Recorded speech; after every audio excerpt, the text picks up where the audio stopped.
Good morning, good morning, good morning, my green thumb subscribers.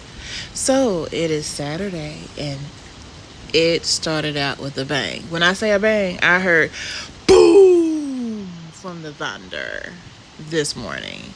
And it is pouring down raining. So the garden is getting a good old fashioned Mother Nature drink today.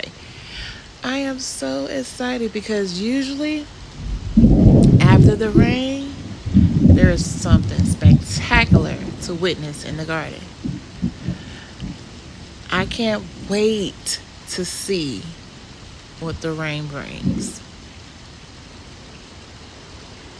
And did I tell y'all that my cucumbers have flowers now?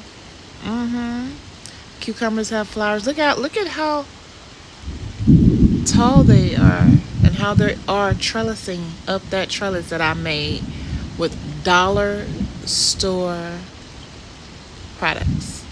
Now, the actual netting I got from Amazon, but the posts that I use came from Dollar Tree, and it's holding up just fine. And this little rainstorm that we got going on this morning, can bring up to 70 miles per hour of wind. And that garden is looking good out there. Stay tuned for another update.